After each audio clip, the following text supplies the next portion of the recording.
আজই ডাউনলোড করুন আর এনজয় করুন আপনার পছন্দের শো। তুমি সব জানতে তাই না, তাও আমাকে মিথ্যেটাই বলেছিলে। দাদামণি, এখন চুপ করে আছো কেন?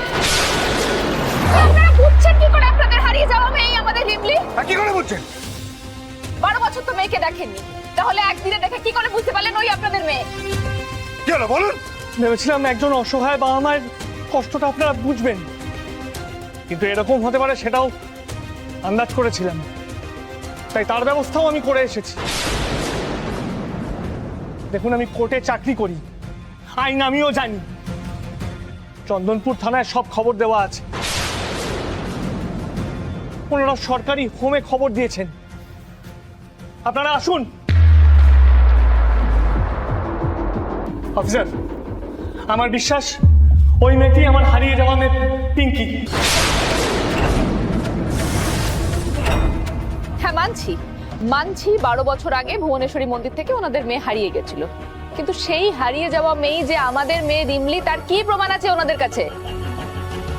আমরা চাইল্ড ওয়েলফেয়ার থেকে এসেছি, কতগুলো প্রশ্ন করব, উত্তর দিন, প্রমাণ এখানেই হয়ে যাবে। সোমেশ্বর বাবু, ওনারা বলছেন পিঙ্কিকে ওরফে রিমলিকে ভুবনেশ্বরীর মন্দিরে হারিয়ে ফেলেছিলেন।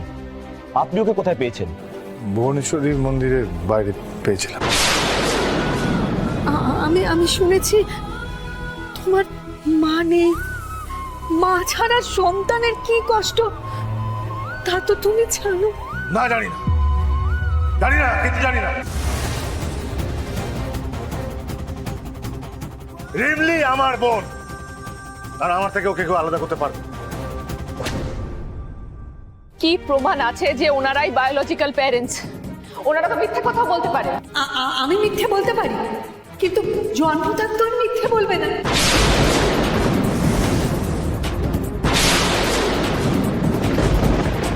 আমার মেয়ের কানের পেছনে একটা জন্মদাগ আছে।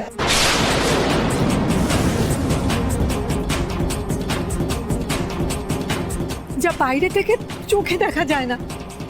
দেখুন দেখুন সেই দাগ ওর আছে কিনা।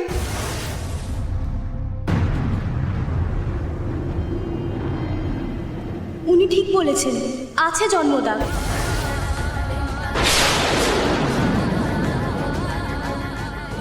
এই মেয়েটিকে আমরা হোমে নিয়ে যাব, দয়া করে আপনি আটকাবেন না।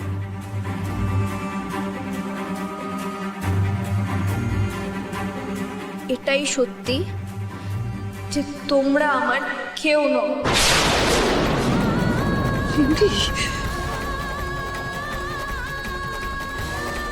তুমি সব জানতে তাই না, তাও আমাকে মিথ্যেটাই বলেছিলে।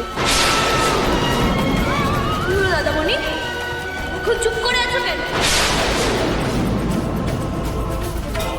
বলো, উত্তর দাও দাদামণি।